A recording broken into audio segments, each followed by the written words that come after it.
Welcome to Bible Fiber, where we are encountering the textures and shades of the biblical tapestry. I'm Shelley Neese, president of the Jerusalem Connection, a Christian organization devoted to sharing the story of the people of Israel, both ancient and modern.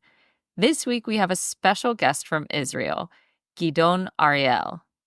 Gidon is the founder and CEO of Root Source, an organization dedicated to promoting respectful relationships between pro-Israel Christians and Jews. Root Source's flagship program brings knowledgeable, authentic Israeli teachers and curious Christians together to study the Jewish text and concepts that are foundational to their faith. Gidon made Aliyah from Queens, New York when he was 14. He spent close to a decade in advanced Jewish studies at Yeshivas in the Israeli army. After 20 years in the Tank Corps, today he is a reserve officer in the IDF Spokesperson's office. A pioneer in Jewish-Christian relations, Gidon is a seasoned Hebrew and Judaism instructor and public speaker. Welcome, Gidon. Thank you, Shelley. It's a pleasure to finally be here. So Gidon and I have run into each other many times over the years at different things that are going on in Jerusalem, but because of COVID and then because of October 7th and the war, those things have been less frequent over the last few years. So first, it's just a question that I always like to ask Israelis. Where were you on October 7th, and how did you, wake up that morning to the tragic news? So I woke up before the tragic news. Of course, waking up in the United States, it's already about 2 o'clock in the afternoon here, so people in the United States woke up to that news. But the operation, if I can use that, the pogrom, the war, started at 6:30 exactly. And at 6 o'clock, I think, I was already in the synagogue with my wife and son. My wife and I went to spend Shabbat and the holiday of Simchat Torah with my son, who lives in a community, a settlement called Har Bracha, the Mount of Blessing. You might know it, and your listeners might know it, because that is where the Hayovel organization has their base in Israel. But they're on a hill a little bit down the road, so we don't see them when we come for Shabbat unless we make an effort to go there. In any case, our synagogue service that we went to, it's it's an Orthodox community, probably of about 300 residents. So they have about 4 or 5 different synagogues. And so we went to the early one. And by the time we were done, the mayor of the community walked in to the synagogue. There were probably about 100, maybe 50. I don't remember exactly how many. I didn't count them, men and women there. And we were just about to finish. He said, listen, everybody, there's the prime minister has declared a state of an emergency. And it looks like war has broken out. And it seems that maybe 100 people have been killed in the south. And there have maybe even been some kidnappings. So everybody who has anything to do with the army or anything to do with any of the security forces should turn on their telephones. Ordinarily, Orthodox Jews do not carry their telephones on Sabbath or holiday. And check to see if you are being called back to your unit. But everybody else, we're going to try to do our best to celebrate this holiday as well as we can. So so I decided to judge that favorably, and Mehmet, I said, listen, there's nothing I can do. I'm already not in the army. I wasn't in the military when I was younger. I was in the Tank Corps, and then I was in the IDF Spokesman's unit. But at this point, I'm leaving that to my sons and my son-in-law to be in the army. And so we just continued to celebrate the holidays as much as we can. The rabbi of that community said, listen, everybody who's left, because a lot of people had already left for their units. So everybody who's left has to double their efforts to celebrate the holiday of Simchat Torah, the celebration of the Torah. Then Saturday night came, turned on our WhatsApps, and about 200 WhatsApp messages coming in fast and furious to see what we can do. And then my wife and I got into our car to travel back to where we live here in Ma'aleh Hever, near Hebron. So we were wondering, people, are they going to close the roads? Can I travel without a gun? I don't carry a weapon. We made it home. On the way home near Har Bracha, we saw the mayor of the region of Shomron, which is Har Bracha is a smaller village in the entire regional council of the Shomron, and so the head of the council of the Shomron, Yossi Dagan, was standing at one of the intersections with a rifle together with other army soldiers. Kitzer, it was a bit of an experience. On our way home, we switched cars with my son, who was called to his unit up to the north. And also, I don't remember my other son that we were with. He ultimately went into the army. Like Kitzer, everybody went into the army. There was 150% call up of reserves. There was less than 100% call up of reserves, but 150% of the people who were called went in, because everybody was wondering, if I'm going to be called, I want to be there, and if I'm not going to be called, then at least I'll know for sure that I come home. So that seems to be the modus vivendi of people in the army. So that's where it caught me. We came home. Evidently, there were no sirens in Har Bracha, where my wife and I spent the Shabbat, but in Ma'aleh Hever, where we live, there was a siren, and the rabbi told everybody, turn on your phones and everybody go home, and we're not going to continue. So it was like a tale of two cities, how the holiday was celebrated that day. Quite an adventure and an experience. By the time you were able to turn on your phone and look at all 200 of the WhatsApp messages, did you already have a pretty good idea at that point, though, that it wasn't just 100 dead and that it wasn't just a few hostages? That is a great question. The obvious question, it's a little hard for me to remember. Mm-hmm. But I was already scheduled to make a trip to the United States on, I think, Monday night or Sunday night. I don't remember exactly when it was.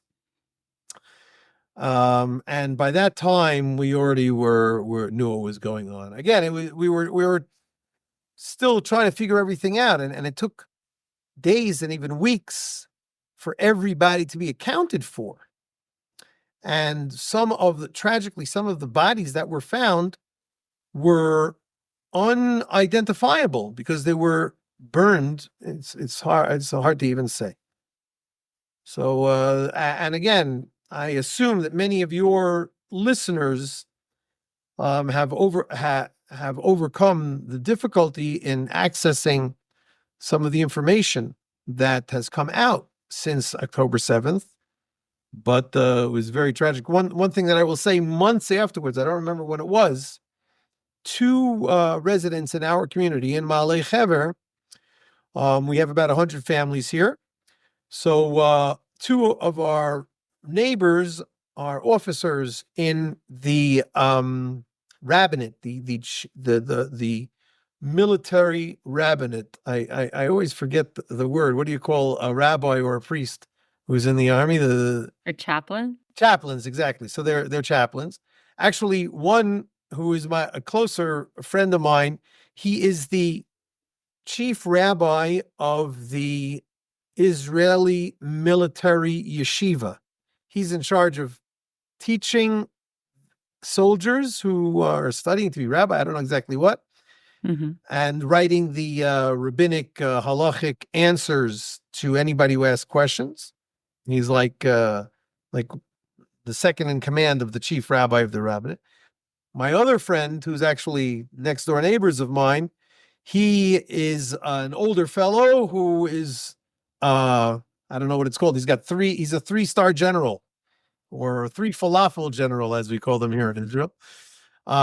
And the two of them were in charge. There's a place called Shura, which is where the army rabbinate sits, and that's where the offices are.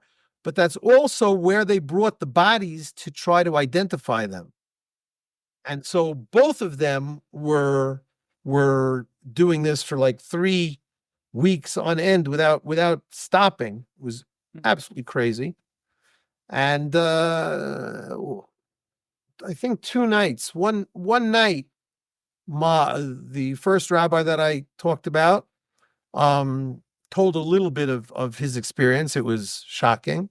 And another night, the other fellow did. He's actually not a rabbi. The other fellow, he was a army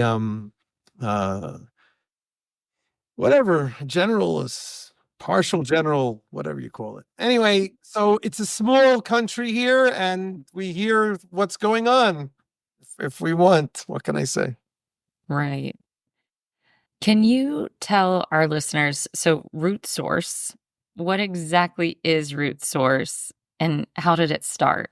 As you read very nicely, Root Source is a platform for pro-Israel Christians and Jews to engage with each other, primarily by studying together the texts, ideas, and concepts that we have in common. And it started because when I moved to Israel, I was in the military myself, as I mentioned, and it was actually a yeshiva army program. It's called Hesder, which means an arrangement. So I was in Ma'aleh Adumim, which is about 20 minutes drive from Jerusalem, and I had a furlough. Walking through the city of Jerusalem, I saw a sign on an apartment building, and I crossed the street to read that sign. You can get a degree in Jewish history just by reading the street signs in Jerusalem. But this was not a street sign. It was an office of the ICEJ. Oh, nice. Now, that stands for International Christian Embassy Jerusalem. It was just starting out then. And I said, wait a second. Jerusalem, that's a stand-in word for Jews. An embassy means friendship. So why is there a Christian embassy for Jews? That doesn't make sense. The Christians we've always known have been anti-Semitic. But I went in and I grabbed a brochure, and the receptionist said, "Can I help you?" I said, "No, thanks, just browsing." And I read those brochures and I saw that these were actually Christians who were sincere in their extending their hand in friendship to Jews and to Israel. And I was blown away. And I learned little by little, I learned that there are such a thing as pro-Israel Christians, as I call them. So I reached out to the leadership of the ICEJ, other organizations that I found in Jerusalem, like Bridges for Peace, Christian Friends of Israel. And I think that was in the early 80s. But by the early 2000s, I said, after I got married, I worked a little bit in high tech, but I said, I really want to pursue this phenomenon of building bridges with Christians and Orthodox Jews, Orthodox Israeli Jews. So I came up with this idea to create an online yeshiva for Christians, an advanced school of study, of Jewish study for Christians. A yeshiva is what I was studying. And I shared it with a group that had invited me to speak in Jerusalem, that I want to establish such an online yeshiva for Christians. And the group let out a gasp and said, "Hallelujah." And one gentleman came up to me after I spoke and said, "I'd like to be your first student." And that was ultimately my friend, Bob Odell. And he became my partner. And with a little bit of beginner's luck, we managed to establish Root Source. Bob encouraged me to find other teachers. So we started out with about a half a dozen teachers, teaching subjects such as Jewish prayer, Jewish history, the land of Israel, the temple. And we had real beginner's luck, if you believe in that phrase, that we had about 30,000 students subscribing to our free newsletter when we just started out. Wow. And today we've had over 50,000 Christians who have been subscribing to our newsletter. Today, many of them have quit the newsletter. That's the nature of the beast. But we've grown our faculty to about 20 teachers. Each teacher has recorded over, on the average, 50 lessons. So we have over 1,000 recorded lessons in the topics that I've mentioned. And little by little, I'm seeing more and more Christians who are excited, fascinated to learn about the Jewish roots of their faith from an authentic Jewish rabbi. It seems to me that if you love Jesus, then you're going to want to learn about him. And if he, in fact, was, amongst other things, a Torah observant and Torah teaching and studying rabbi from the land of Israel, so in order to learn more about Jesus, you want to learn more about that kind of a person.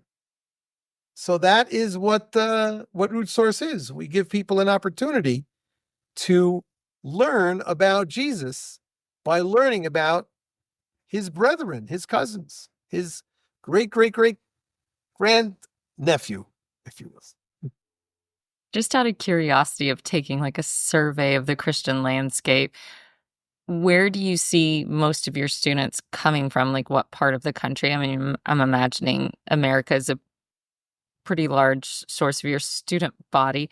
And also, what are the topics that people seem most drawn to? Oh, well, one question at a time. Mm-hmm. I originally was from New York, and Bob, my partner, is from Austin, Texas. And naturally, I think you will find most people coming from what they call the Bible Belt. But I admit that I'm just making that up because I never checked to see where everybody is. It's something that I could do, but it would take a lot of time and effort. Maybe now with AI, I can send a robot to do it.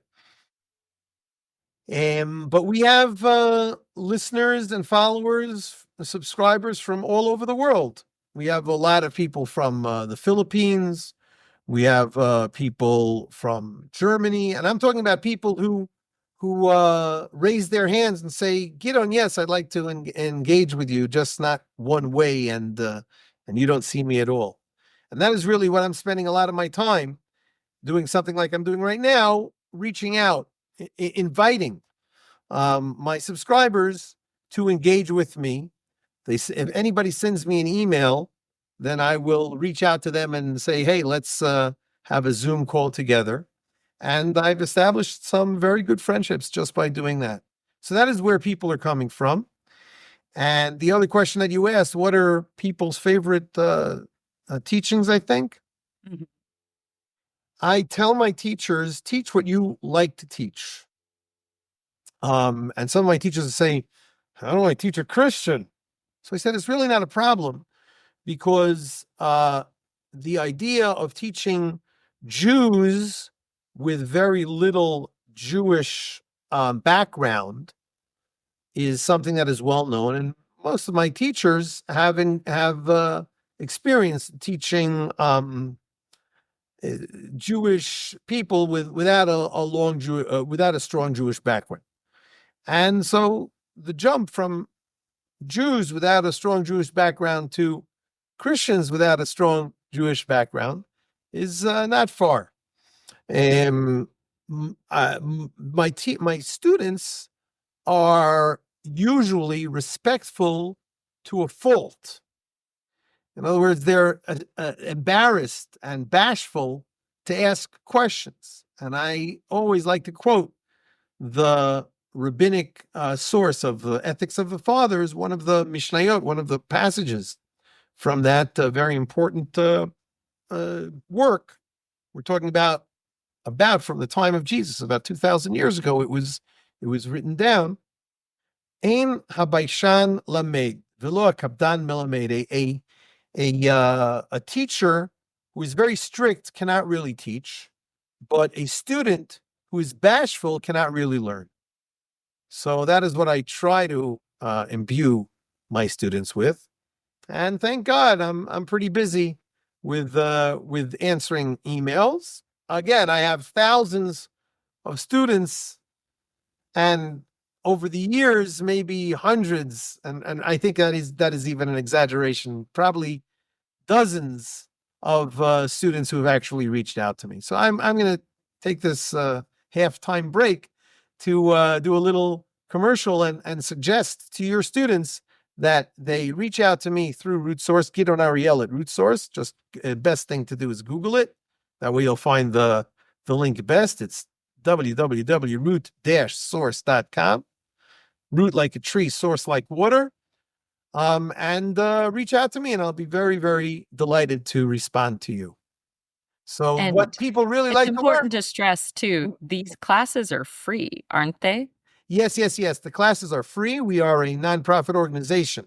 So we survive on the love gifts, the love offerings that people feel to give. That's fine. That helps me to practice my faith often.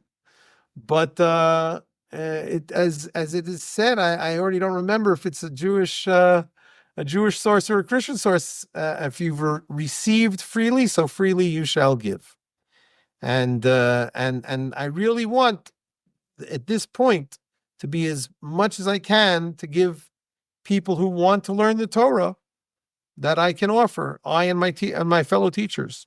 And so it's free to access all of the content that we have. Like I said, we have about 1,000 recorded lessons. They are curated in the way best that we figured out how to curate them. Just check it out on the learn item on our menu.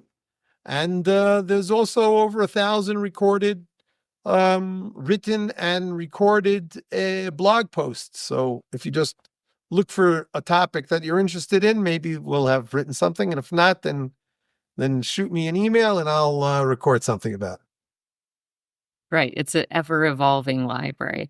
Well, that's really remarkable. I mean, a lot of these style of online organized platforms, I mean, it's you got to pay to play. So the fact that this is out there free, even if it's just a Christian listener who really wants to learn more about the Jewish prayer book, or about, a lot of times, even just in my research of the prophets, I'll think, wait, what is the Jewish tradition around Ezekiel's last vision, or just very specific things that there's no way I've come across that in my own kind of Christian teaching and commentaries. And I think it's always important to know and understand too, because to read the Bible in its own context is also to learn about the Jewish traditions that have evolved since then and come from that.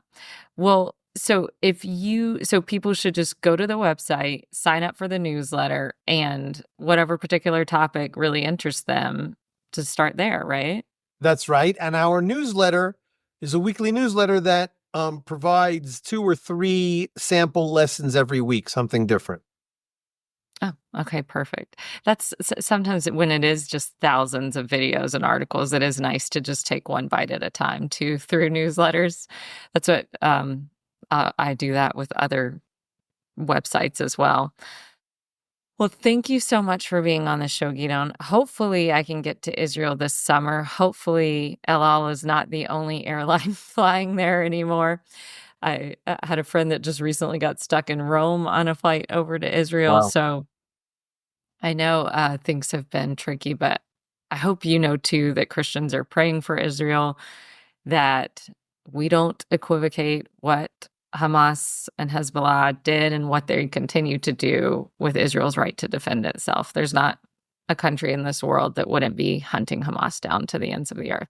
So I want you to know that, and know that there are Christians that believe Israel has this right, and hopefully makes the world a safer place after this is all over.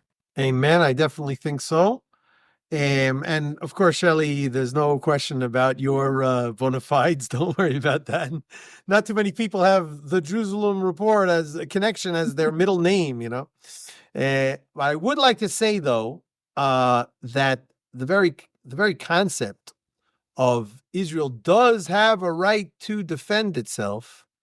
That phrase, has a right to defend itself, I bet you if you Google it, you will never see any entity that is connected to it. What is the noun of that phrase, except for Israel?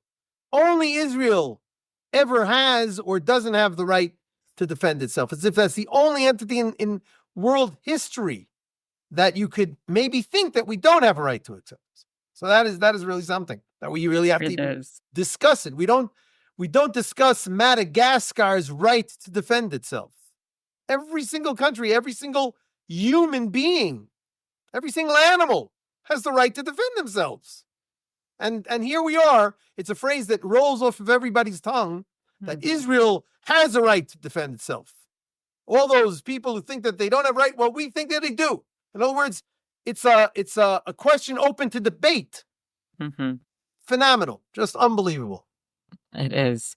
I know it's as if the gravity is heavier in Israel, as if the whole world is leaning forward towards Israel. And so if there was ever any curiosity about, God's hand being on one particular country and revealing himself through that place, I think that that's evident with just the last 75 years in Israel, the last 76 years in Israel.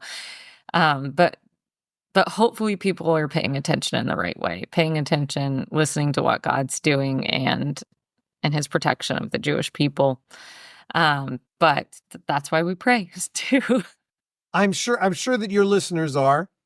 And as we round, I believe that we're winding up over here. And I hope that, first of all, I hope that I'll be able to be a guest of yours some other time. And I hope that you will be a guest on my show also. We have on Root Source a program called Conversations, where I have conversations with other people. So this is a half of a conversation. Oh, yeah. Is that Richard Booker is sometimes one of your guests? Right. He's our initial conversant.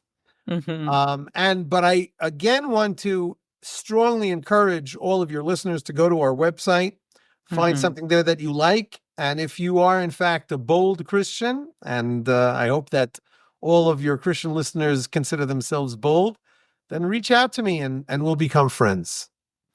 I have something too. Okay. If, you said you take requests essentially for the website.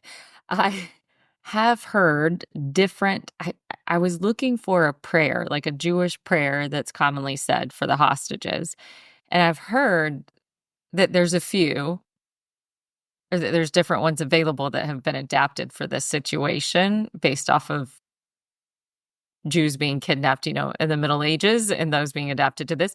So if that's something that you could share with us too, then I can direct people to the website too, because I would love to just even feel like I am joining our Jewish brothers and sisters in prayer for the hostages, specifically using the same language, if that makes sense. That is very beautiful. Thank you very much for that request. I don't have it. I can't just pull it out of my pocket. I just happen to have it on here. This is going to be for the show notes, I will do a little bit of research and I will prepare that. I do know that I made I think I made a lesson about the two main modern prayers, and they are the prayer for the state of Israel and the prayer for the welfare of the soldiers in Israel. That is something that most synagogues in Israel say every Shabbat, and now that even before the war. Pardon me? Even before the war? Oh yeah. That's probably been since the state of Israel was established. Shortly thereafter. So I thank you for the opportunity. I will make a lecture, a lesson on those two prayers, and add them to my prayer channel. And then I will share it with you, so that you can share it with your listeners. And that is for those two prayers. And as for the prayer for the prayers for hostages, that is something that that I will look into as well and teach that as well. Thanks, Gidon. Well, thank you so much for being on the show. I know you have to get to shul tonight, so we will let you go, but we'll have you again on soon. Thank you very much, and vice versa. Looking forward to hosting you as well.